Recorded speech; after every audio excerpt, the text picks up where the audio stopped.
Welcome to another edition of the Basketball Teacher Podcast. Our mission is to bring you discussions on a wide array of topics in the coaching world to grow players on and off the court. You can connect with us on YouTube, Facebook, and Twitter, and also reach us directly through email at basketballteacherpodcast@gmail.com. Now, here's your host, Coach Mike Hernandez. Welcome back, everyone. Thank you guys so much for joining us here for another episode, wherever in the world you are listening to us from, whatever platform you guys are listening to us on. Thank you guys for tuning in. Thank you for the support. Thanks for the kind messages, the emails, all that great stuff that you guys have left me personally or left the show. I read them all. They're all really appreciated and really excited to be bringing this one to you guys today. This is something that I've talked a lot about with coaches and my coaching circle, and I've seen on social media other coaches have brought up before. And that's the fact that even though basketball season in some cases seems like it's really long and it never ends, but at the same time, we never have enough time to get through all the things that we want to. And I know that there's a lot of conversation that always takes place about maximizing time, making the most out of, every day, every practice, every situation, and just making sure at the end of the day that we're getting the most that we can out of that day. And I thought that this was a real great topic to bring up and discuss and talk about, time management and ways to make sure that, our guys or girls are getting extra work in and skills and things we can do that will maximize, the time that we got with our players. And like I said, really feel like we get the most out of each day when we get to work with our guys or girls. So that's what we're bringing here today. Really excited to get going on this topic. My guest wears a lot of different hats in the basketball coaching world. PGC basketball instructor, player development coach, assistant varsity coach at LaGrange High School. So he's doing a lot in the basketball coaching circles. Real happy to be joined by Coach Reggie Brooks today. Coach, thank you so much for joining us. How you doing? I'm good. How are you guys? We're doing all right. We're doing all right. Right in the thick of everything with basketball. I mean, basketball season, it never ends, but we're really here in the winter, being busy and loving every minute of it, Coach. So really excited to get your thoughts and perspectives on this. So let's go ahead and just jump right in with your coaching journey, your basketball journey. I know you're busy and you do a lot of different things in the coaching world right now. So what's kind of been your journey as you got to all those stops that you're currently at right now? Okay, so like right now I'm currently coaching at my old high school. I'm a PGC basket instructor and I do skill development and I coach a rec league team as well. So I can wear a lot of hats, but it started off with me playing basketball. I started playing basketball when I was like around 12 years old, and then that progressed to me just never having somebody to work on my skills with me. So most of the times I would just go and work on stuff by myself. As I got older, in high school, I was like under recruited, didn't get an offer until I graduated from high school. On my graduation day, I picked up an offer to a JUCO. That was the only offer I had. I went to that JUCO. I progressed, got better, spent my time at that JUCO for 2 years, and then another time, like I didn't think I was gonna go and progress on and move to the next level, and I ended up signing D2 late in July of 2010, and I ended up going to a D2 school up in New York. I played there for 2 years, finished up, got my degree, and then I was just working. I worked in a factory for 2 years, and then I got an opportunity to go play basketball in El Salvador. So I took that opportunity, and I was there for a year, and then I came back home. And after that year, my high school coach that coached me in ninth grade, he got the head varsity job at my old high school, and then he asked me would I come and help him coach. So I've been coaching ever since then.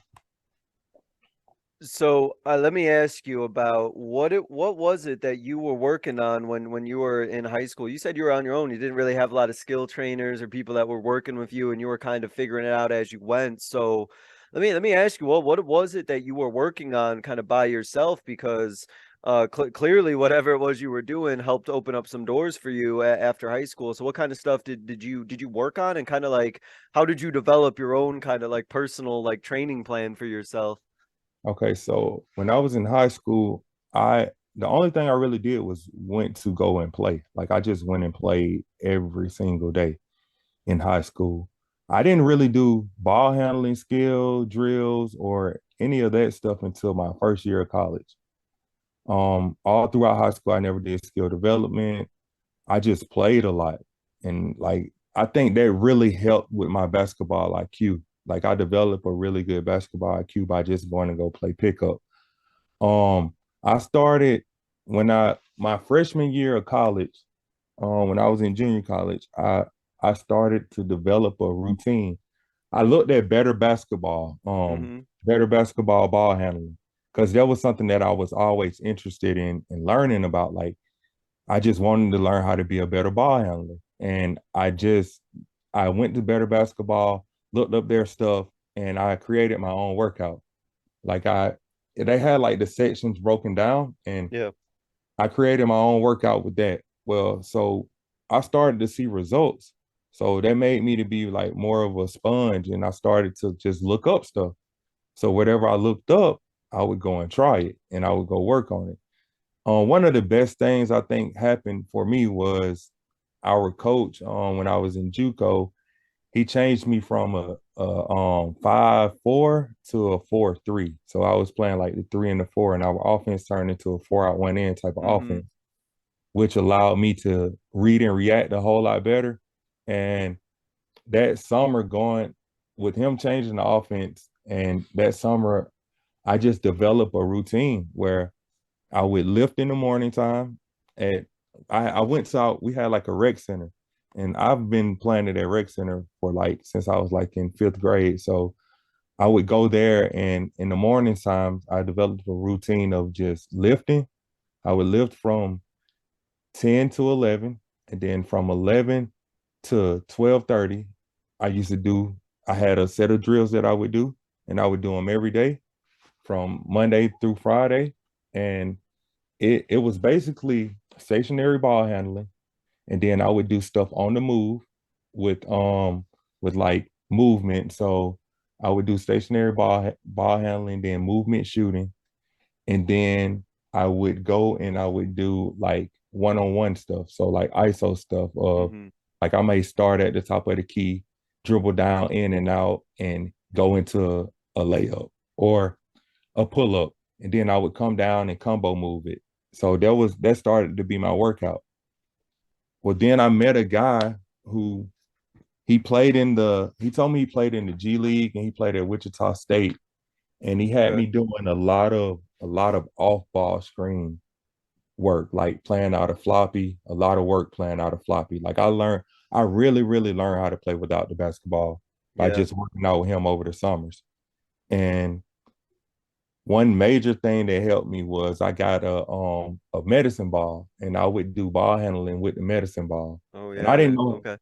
like I just was doing a lot of trial and error. Like I really didn't know what to do. And I started to just experiment. And then I started to figure out, all right, this works. This helps me a lot. And that's how I kind of developed. And like over that year, I got so much better, like just by sticking to that same routine of going and doing stationary ball handling, getting up shots, and then movement shooting. And I think that that's like something that's kind of interesting when we think about a lot of our players who, they have skills trainers that they work with, or coaches that they work with specifically for player development, like yourself, and how that is obviously really beneficial and really benefits a lot of guys and girls to have, coaches like that who can work with them one on one. But I think kind of to your point there, it's also probably really helpful for players to kind of seek out and look at, different, drills or different things they can do and kind of like figure out what works for them, like kind of that process of like self-discovery. Whereas, maybe a lot of our guys and girls are always used to, just kind of being told exactly what drills or what things to do. But I think that process is self-discovery and figure out what works and what, they're benefiting from, also has a lot of merit and could be really valuable too. Absolutely. I completely agree.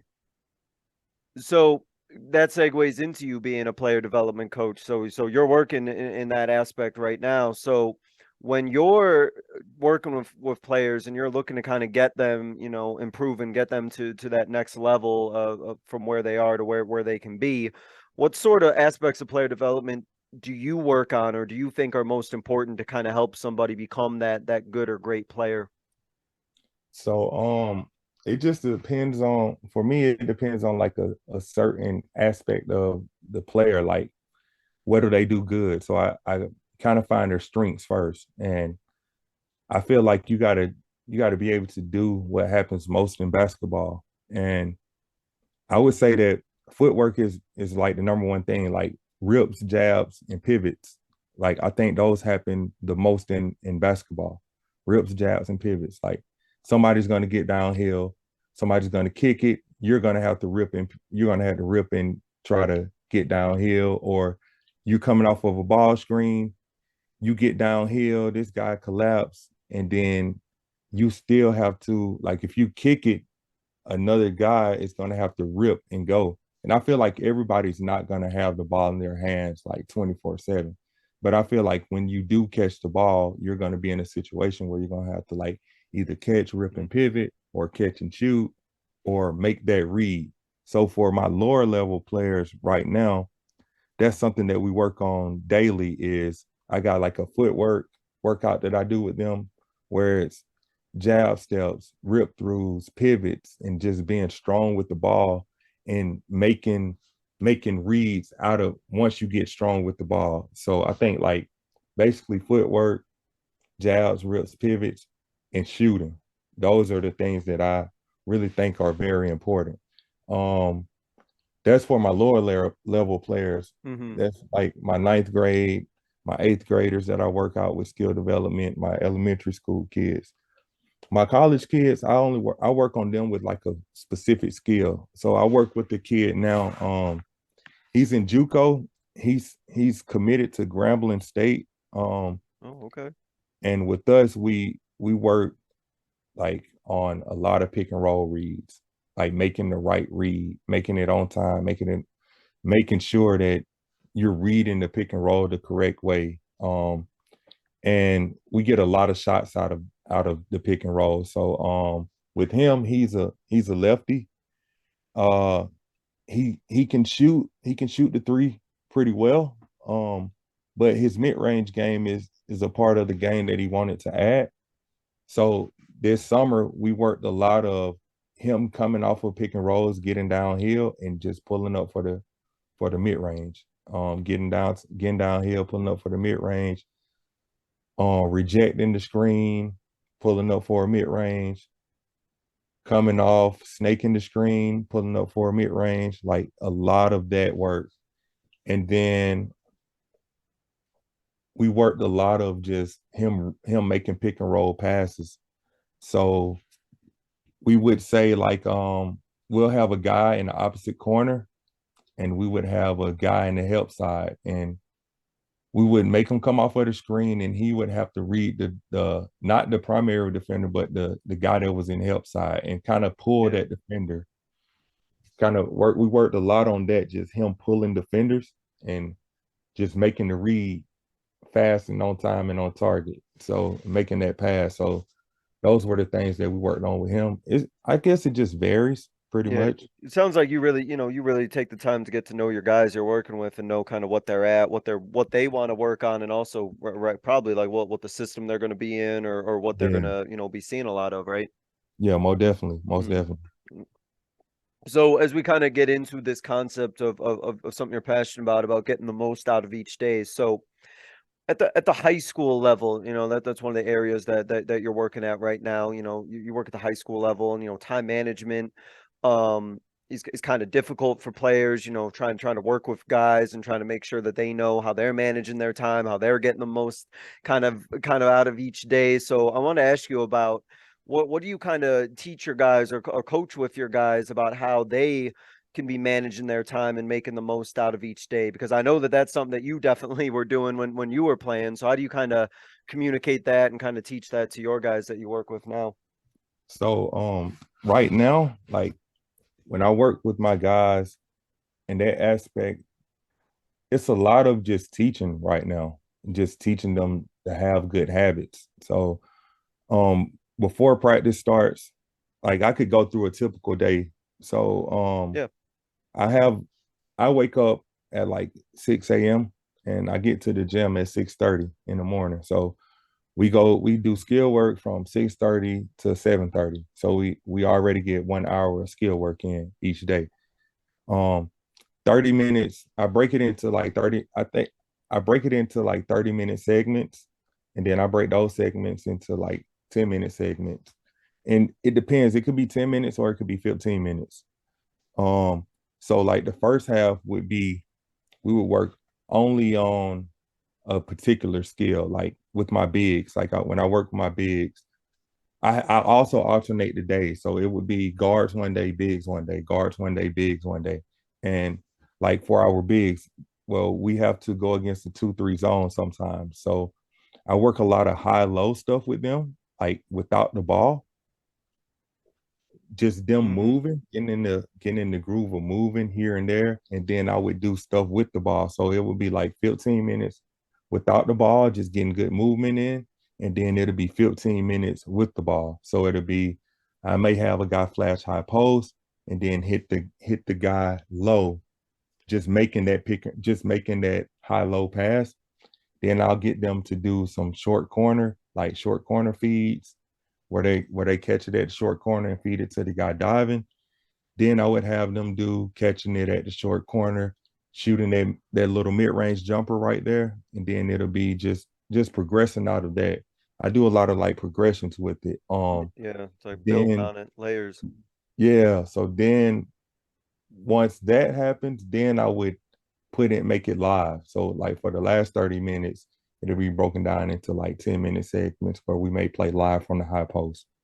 Then we may play live from the low like porch area. And then like so we would get like a full like hour of just skill development.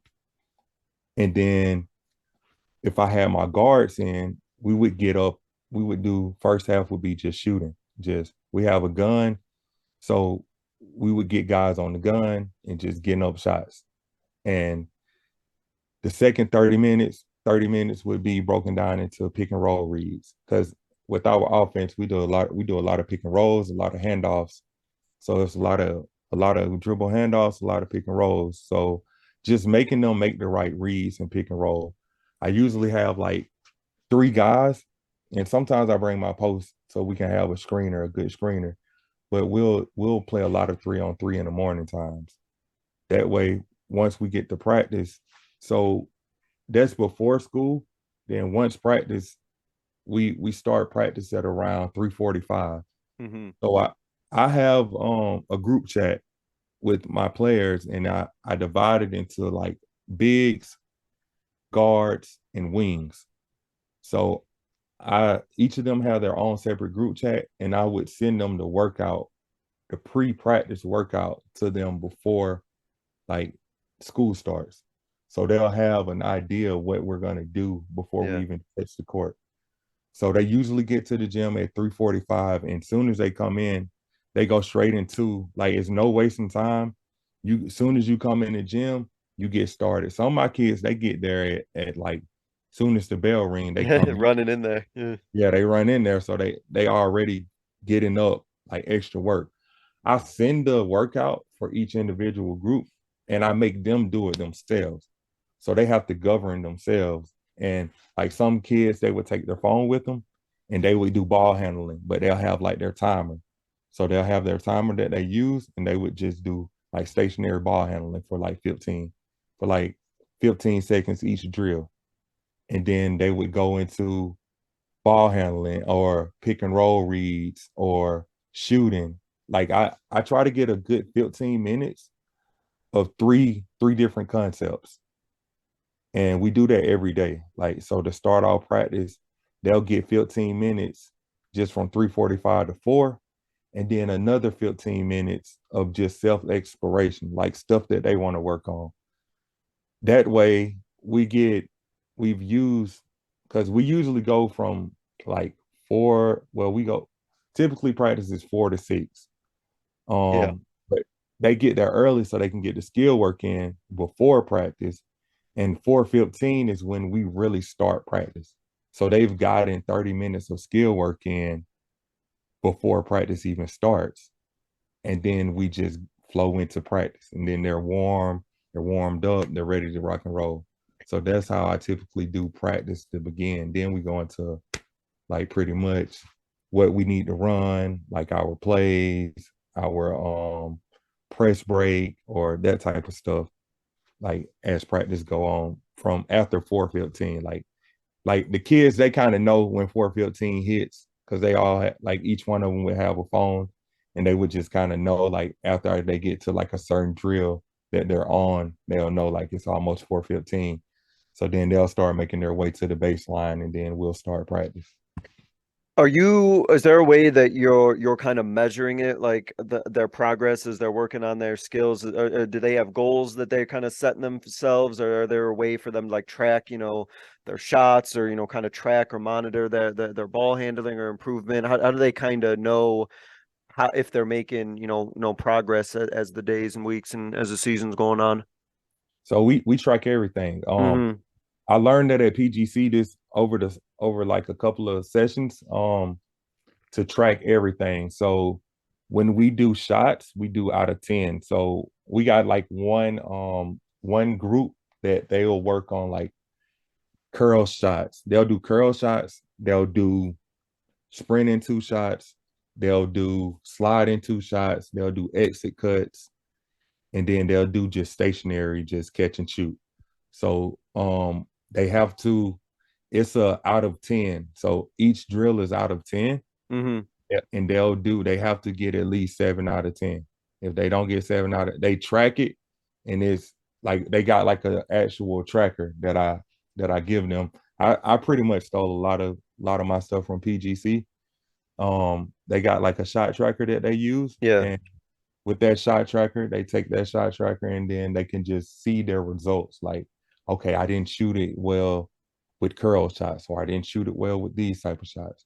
For ball handling, I measure it by the amount of dribbles you get within a 30-second time window. So I would tell them like it just depends on what type of dribble we're doing. Like I like to make them work on pockets, and just a lot of ball manipulation. So if they do pocket dribbles, I'll say they have to get like maybe like 25 in a minute, well, 25 in 30 seconds. That way they can track it, and if they don't get that 25, they'll know, okay, I'm not going fast enough, I'm not going hard enough. Hmm. Same with like just combos. Like I just set a certain amount that they need to get in that time frame. And if they don't get it in that time frame, they know it's like consequences. So they'll Oh, okay. automatically do like 25. They'll get like, if they don't get the 25, they'll do like 5 push-ups. So they'll know like it's a consequence to it, and they'll be able to track it. How big of a change was this from what they were doing before? I guess I'm curious because I'm sure some people listening are wondering, like, man, like, was that easy for the guys to buy into it? Was that a big shift from what they were doing before? Because I mean, that's a lot of commitment. That's a lot of dedication, and that might be, depending on what it was like before, may have been a big shift from what they were doing before. Was that the case, or was there Yeah. similar things in place before you got there, or was it kind of all new to them, this process? So this is with my JV group. So last year they didn't do it at all because I didn't coach JV last Hmm. year. I just only did skill development for our program. But this year we needed a JV coach, so I just hopped in and been doing JV. But they didn't do it last year, and it took like the summer to like we started doing it over the summer, and then we progressed into this year. We like so in Georgia you can only do one coach to 4 kids in the Okay. preseason. Yeah, so you only get one coach per 4 kids.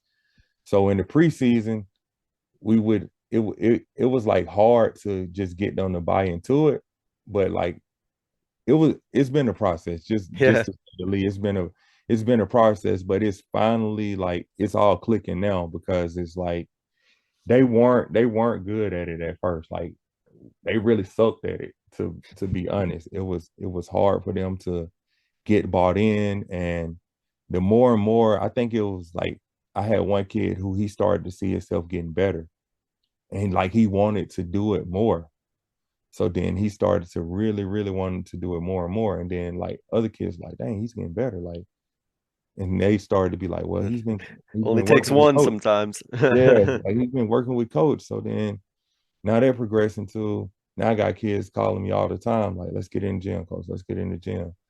And it was just being more disciplined with our kids. Like I think last year they had like a lot of leniency where they didn't have anyone who would get in the gym with them early morning, or they didn't have anyone who would like push them to manage their time better.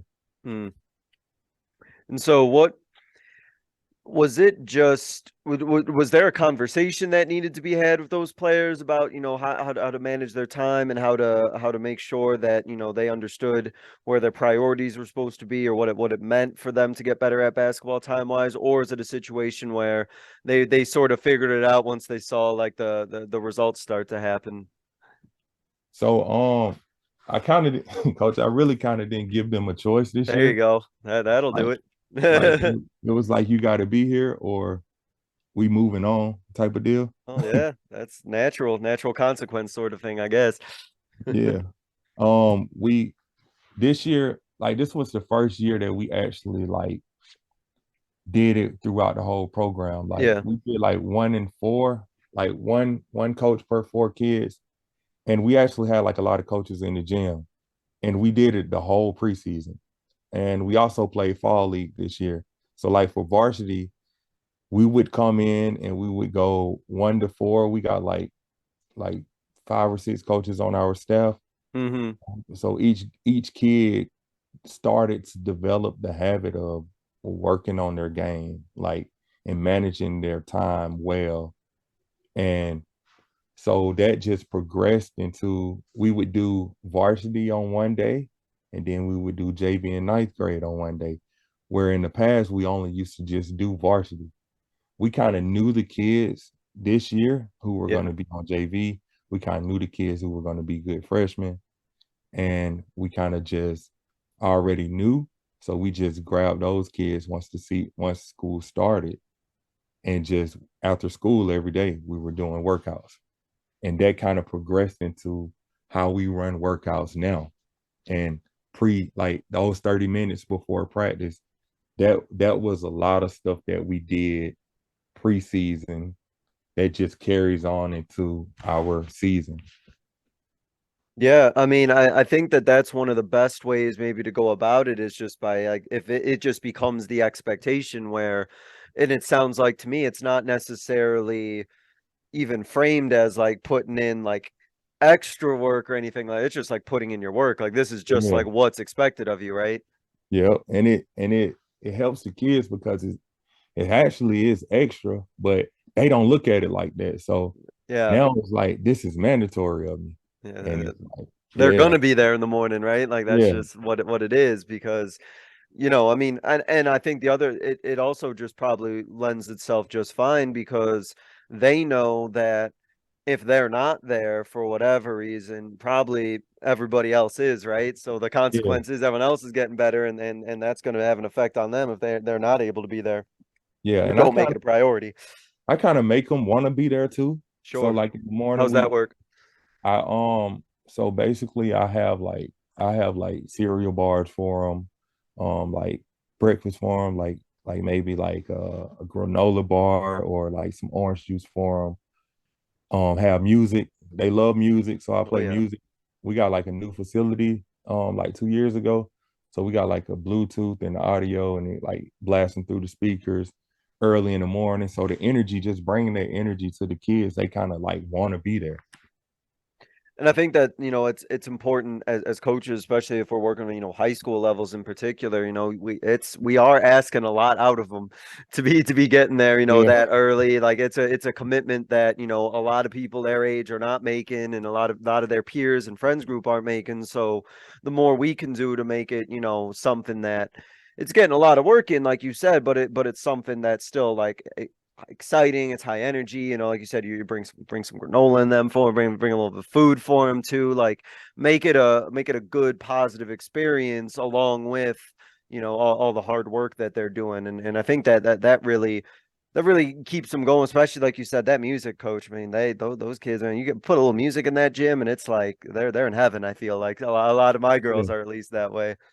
So no, absolutely. that's awesome. So what are you telling your guys about off the court when you're not there? Are you, because I mean, like we talked about, you developed your plan and we're doing your work on your own and through trial and error and figuring out what worked for you. What conversations are you having with your guys about what they need to be doing when you're not there with them and when they're on their own?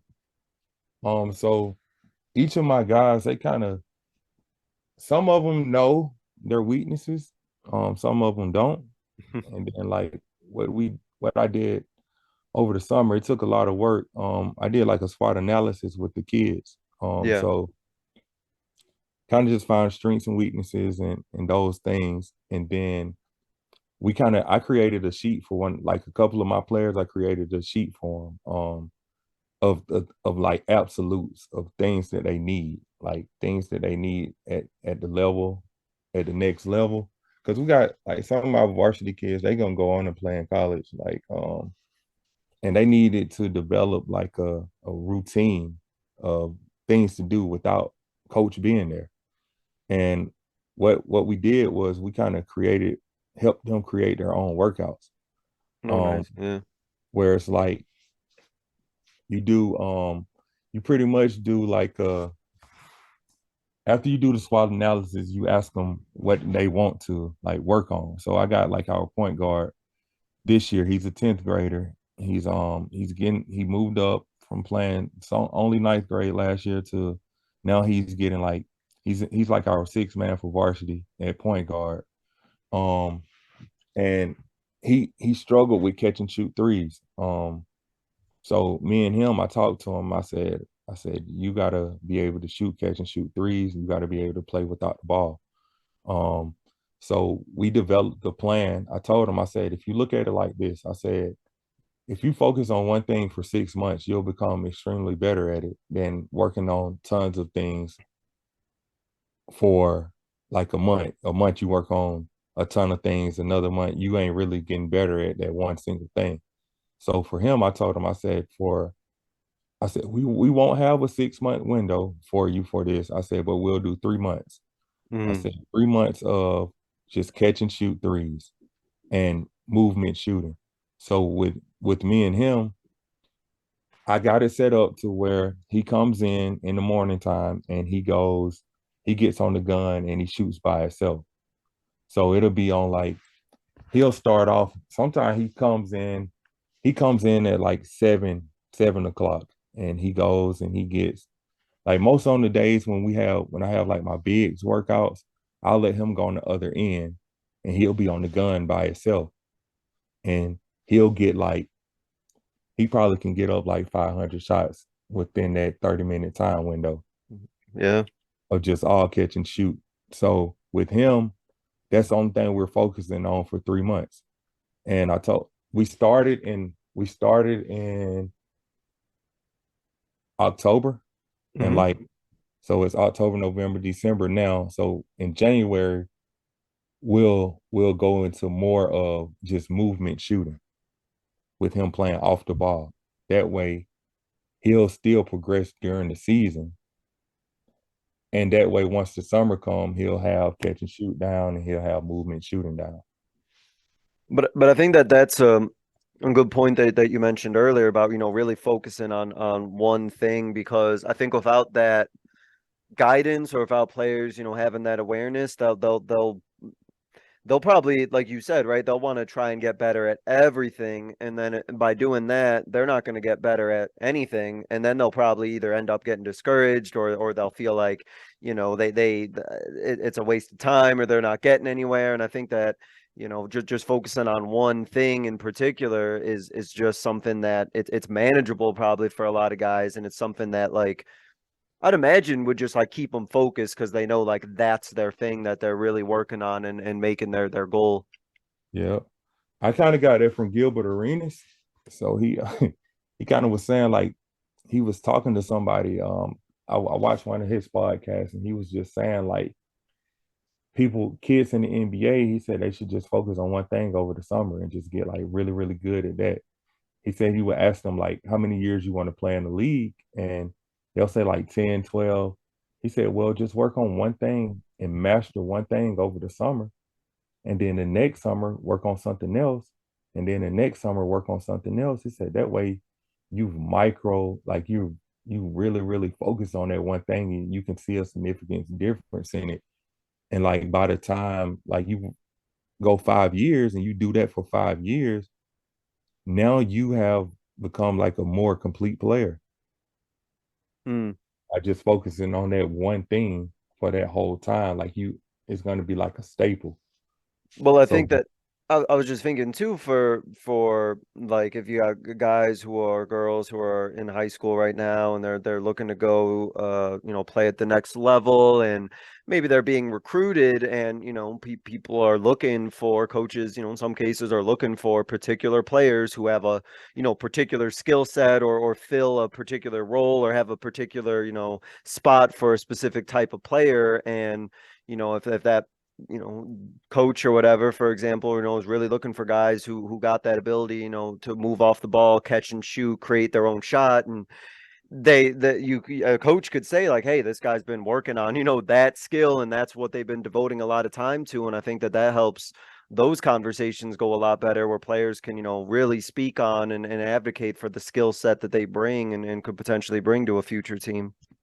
absolutely. We actually had a guy like that this summer. Like Mm-hmm. our starting point guard, he played the two last year because we had another guard.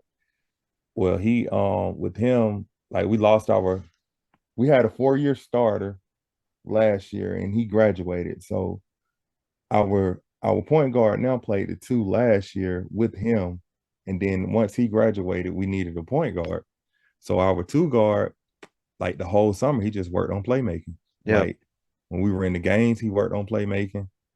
And it was one game where I was like, I said, dude, like you can shoot the ball too. Like he was like, coach, but you told me to work on playmaking. Like and I had to say like playmaking is more than just passing the ball, right? And he was like, and I had to have that conversation with him. And then it started to all click for him. He actually had a really, really good summer Mm-hmm. where with making reads and scoring. So he was able to balance out scoring and playmaking. He's starting to get like a lot of interest right now because he's like super athletic, but he can shoot and he can play make and he's good in pick and roll. So he's like 6'2". So he's starting to get like recruited by a couple of D2s, recruited by a couple of like he told me he wanted to just go play basketball. He said he didn't matter what division. So that's kind of making it easy on me being able to try to get him recruited. But I think he can play. I think he has the ability to play high D2. If he keeps working, I think he could possibly be a D1 player, but it's just gonna take him to just keep working at his craft. Like I think it'd probably take like maybe a year or two, and he probably could be like a Division 1 player, to be honest. Mm-hmm.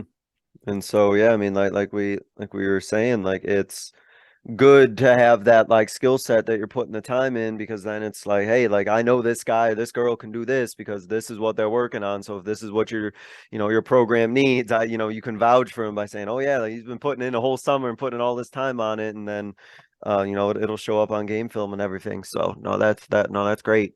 Let me ask you about skills that you think are the most beneficial. I'll just put in general. So, you can talk about your guys, of course, but I'm just thinking like in a general sense, are there any skills as we think about, getting the most out of each day that you think would be the most beneficial for guys to be working on in order to make sure they're making the most of their time? And then kind of on the other end of that, are there any things that you think guys are working on that might be inefficient or take too much time and aren't really that valuable? Yeah, number one is shooting for me. I think that's the most valuable skill. Like I feel like everyone should like everyone needs to be able to shoot. I think that's something that you should you should do daily is get up shots. I think something that's overlooked is reads, making the right read, making stuff on time and on target. Knowing how to think the game. Reads like speeding up the processing time. I think those are things that need to be worked on most.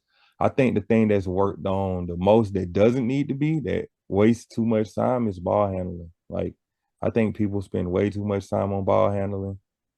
I think like as far as like the combo dribbles and those things, I think like with the ball handling, like if you're doing combo dribbles the whole time, I don't really feel like you're getting a lot better. I feel like if you're working on change pace, change direction, I feel like that's a more efficient way to work on ball handling. And I think that translate better to the game. But I think like people who do like a lot of ball handling drills or those type of things, I think they spend too much time on dribbling drills. They look nice though, don't they? They do. They Some of do. them look real nice, right? But yeah, shooting. I mean, shoot. I mean, at this point, it's like every year we say it, don't we? I feel like every single year, and it gets more true. Like everyone on the floor needs to be able to shoot the ball, right? Yes. They all got to have that skill. Do you have situations, or have you ever encountered like guys you think of like been using their time like inefficiently or not using it like the right way? Have you ever had to have those conversations with your guys, or is your stuff kind of like so structured at this point that like your guys don't have any time that they can be, being inefficient? I got a couple of guys who they work on the wrong things. Like it's one kid now, I'm not gonna mention his name, but he works on the wrong things. Like Hmm. we've told him time and time again, like your role is to be the shooter. Like you can shoot, like shoot the ball. That's what you need to be working on. You need to work on getting your shot off faster, having your feet set quicker, getting your shot off the move faster. Like just a lot of that stuff. And he works on ball handling and three dribble combos and those type of things. And we like, dude, that's not your role on our team. Like, also, that's not something that you're gonna be doing on our team. Like, and I've been telling him this, and like his playing time he's like taking a hit in his playing time right now because he's not buying into what we're telling him. Like, and if he, like I told him, I said, dude, you should be hunting threes in the game. Like you should be hunting open threes, like finding ways to get open threes. And he does the opposite. Like, so it's like his playing time is like he's taking lumps with playing time. And I don't know like if he's gonna get it because he's a senior. And it's just one of those situations like where we've had the conversation with him time and time again. And he just like I've seen him in the gym, and if I tell him to work on shooting, he goes like at a slow pace or it's not fast, it's not uncomfortable. Because like at PGC, what I learned was the reason why most people miss shots in the game is because they don't train at an uncomfortable speed, like maybe faster than game speed. I feel like you got to train like faster than game speed. That way, once you get in the game, you'll make the read super fast and that way it'll just feel slow.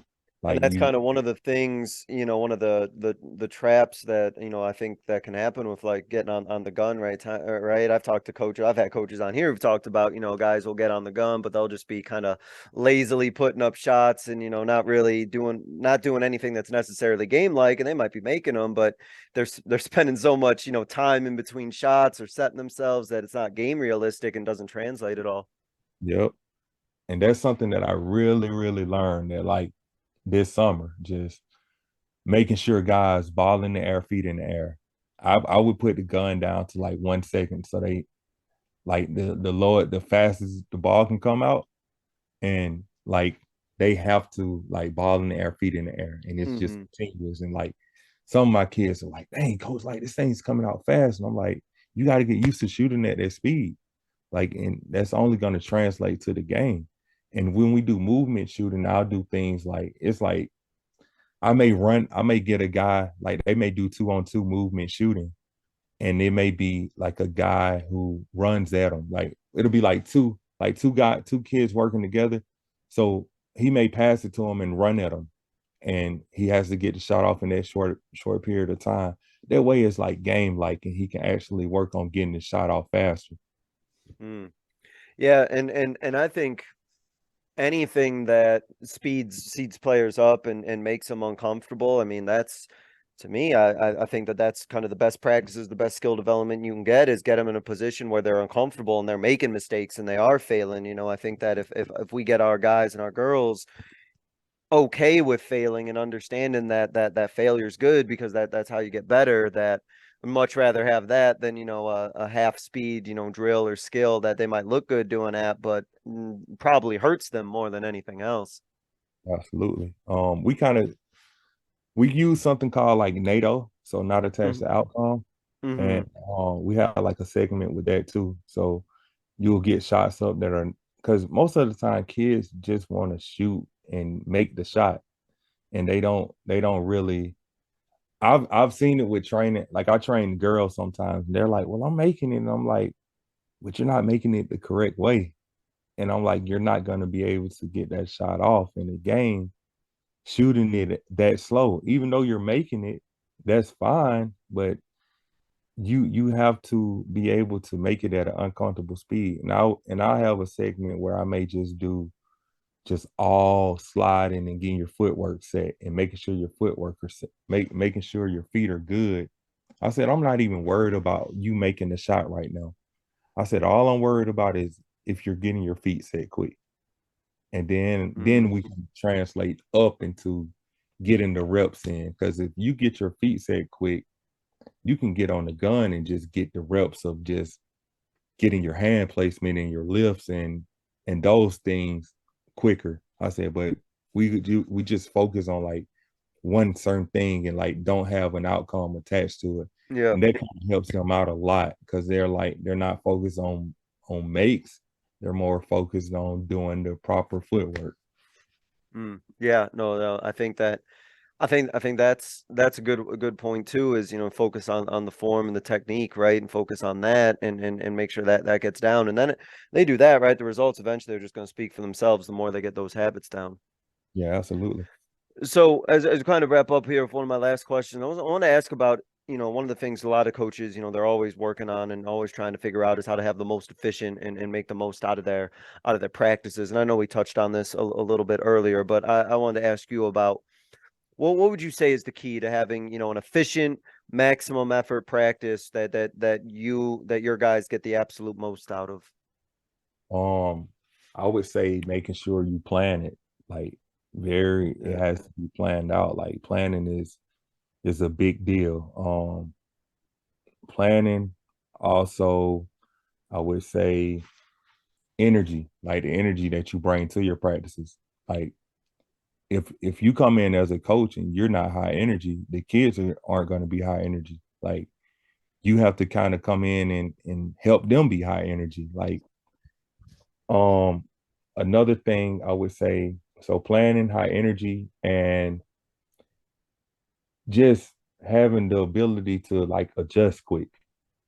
So being able to say if you have like today we struggled with playing against flex two Mm-hmm. games ago.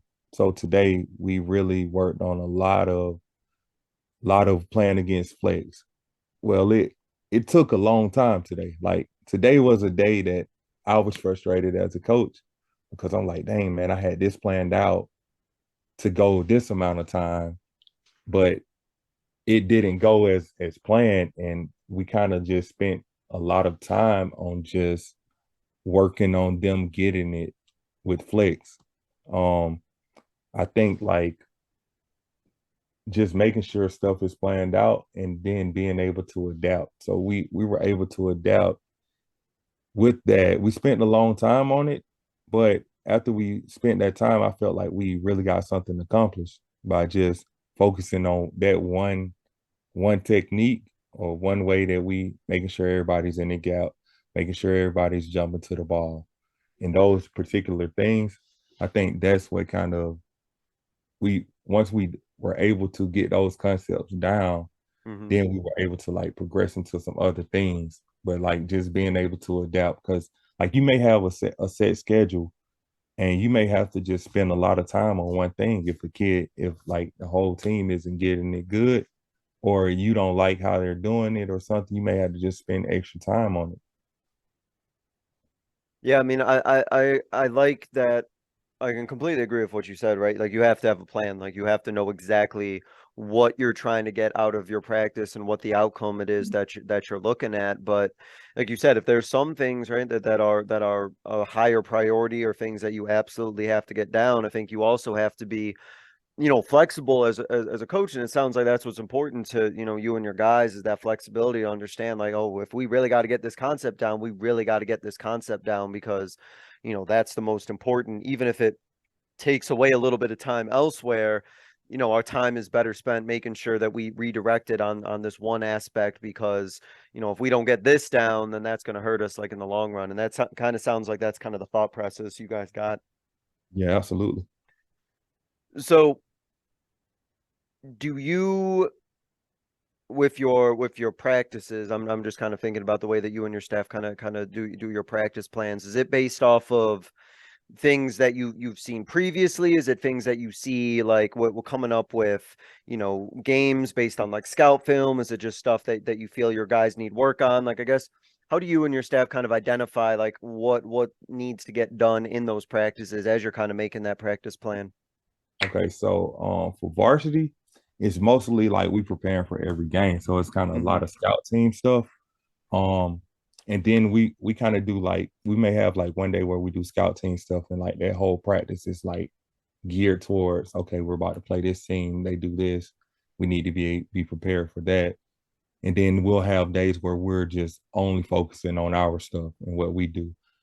For the JV and the ninth grade programs, we do it in like the way that the game flows. So the first thing we would start with, we have 2 days. We split it into offense and defense. So like on the offensive day, we start off with rebounding, because in order to get on offense, you have to rebound. Yep.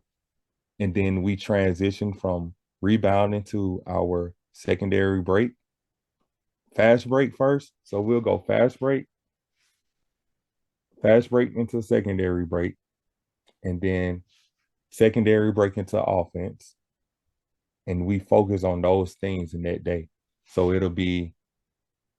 we'll start practice with rebounding, then it'll flow into fast breaks, then it'll flow into secondary breaks, then we'll work on our offense. And then we may flow into, it may be man-to-man offense, or it may be zone offense. And we kind of focus on those things for that particular day.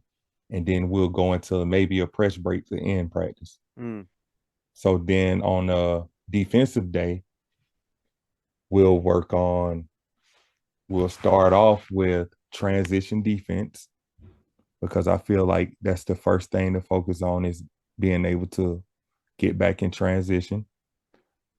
It'll either be transition defense or our press defense, like either one of the two.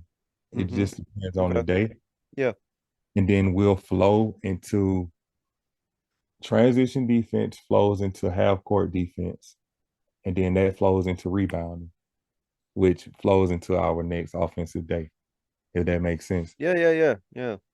So that's how we kind of plan out our practices. So we may start like today, we started off with rebounding, transition defense, half court defense, and then we did half court defense versus like set plays. And then we didn't get to go into our press on defense today, but because we took so much time working on flex, but I felt like that was more of a priority, because we kind of already have our press down, Yeah. but it's kind of more so of, like that was something that we could neglect, and we could focus on something that we really needed for that day. So that's kind of how we plan our practices.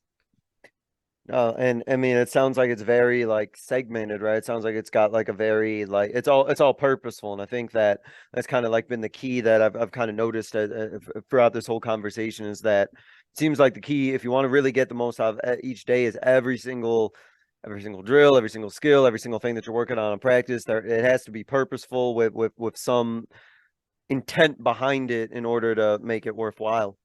Absolutely. Yeah, no, that's great. I like that a lot. I think that if you kind of plan with a purpose, then you're gonna see the results that you want. So no, that makes a lot of sense. Coach, as we wrap up, there's a couple questions that I ask every guest, so I'm gonna go ahead and get started here with this first one. As you think back to your coaching career, what is a coaching moment from your career that you think others listening would be able to learn from? So I had a kid that I had in ninth grade. I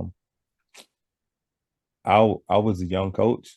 Um, wasn't really a disciplinarian, and I kind of let the kid get away with a lot of stuff. Like he was in ninth grade. I kind of let him shoot any shot he wanted to shoot. I kind of wasn't on him as much, and like I was young, I didn't know any better. I was just like, this kid's gonna be like really good. I don't want to hold him in a box. And what happened was, as he progressed, like he never developed the good habits. I would I I would say just hold the kids accountable. Like I didn't really hold that kid accountable. And his 10th grade year, he kind of stopped working on his game like he should have. And he made varsity. Coach moved him up to varsity. But his whole 10th grade year, he kind of told us he didn't want to play JV. Um, and then he didn't progress. Like I think he was kind of the same player, more so his ninth grade year that he was his 11th grade year. And I think I would just suggest like hold kids accountable. Like no matter what, hold them accountable. Make them make them understand like that you have to work for everything. Another thing I would say, with like the JV thing, it never taught him leadership because he wasn't able to have his own team and lead his own team. Mm-hmm. By him just being on varsity, he kind of developed into just a role player. And I think if he would have played JV, I think he would have kind of developed more as a leader. He would have developed more as a player because he would have been put in different situations than he would have on varsity because they only used him as like he only was a shooter. Yeah. So I think like JV would have gave him time to explore. So I would say just hold kids accountable and kind of teach them leadership. It's a good point though that you mentioned. I think that it is easy to kind of fall into a trap where you think that a guy's going to go up there in varsity and he's got the skill level to maybe contribute a little bit, but if he's missing out on that valuable playing experience or like you mentioned, like getting that time to leadership, it's kind of like that balance of like, is it worth him maybe coming off the bench or whatever the case may be, getting some minutes and getting some shots up, but where he could be, getting a lot more minutes and really working on his game, even if it is at the JV level. Like you really have to think as a coach, like what's going to be best for that kid going forward. Because if he is just going to be a player who's going to be like a rotation guy, maybe on varsity, that he might never really get that chance to kind of break out the way that maybe he would in a JV type situation. Absolutely. Alrighty, coach, to wrap up, I give every guest what I call kind of a 60-second soapbox, but you can go longer if you want. I ain't timing you. Your platform to get out kind of a final thought, a closing message, just kind of a final idea that you want to leave the listeners with. You can go any direction you want with it. So I'm just going to go ahead and give you the floor, and I'm just going to let you take it from here, coach. So go at it. Yes, I would just like say out to the listeners, always like kind of be a good person. Like that's one thing that I value myself on is always being a good person, always trying to do things that help others, and be a giving person. It doesn't have to be monetarily, it can be your time. You'll be surprised at how many lives you can change just by giving your time to kids. I teach high school, and I encounter tons and tons of different kids. And I just kind of like give them a lot of my time, and I'm real patient with them, and just understanding kids, being able to be an understanding person that's patient. I think that's something that I would suggest to everyone. Other than that, I think I'm fine, Coach. No, that's awesome, Coach. It sounds like you got a great thing going on there, and things are rolling just fine, especially when you got all your guys coming in at 6 a.m. doing post workouts or guard workouts. That's awesome, Coach. Appreciate you coming on, talking about getting the most out of each day, the stuff that you did on your journey, the stuff that your guys are doing right now. It sounds like they're getting a lot of good work in, and I'm pretty sure the results are going to be speaking for themselves. So keep up the great job that you're doing, Coach Brooks. Really appreciate you coming on, spending some time talking to us. Thank you. No problem. Thank you all for listening. Appreciate it very much. This was another edition of the Basketball Teacher Podcast, and we will see you guys next time. Thank you for listening to another edition of the Basketball Teacher Podcast. Make sure to connect with us on YouTube, Facebook, and Twitter, or reach us directly through email at basketballteacherpodcast@gmail.com. Take care, be safe, and we'll see you next time.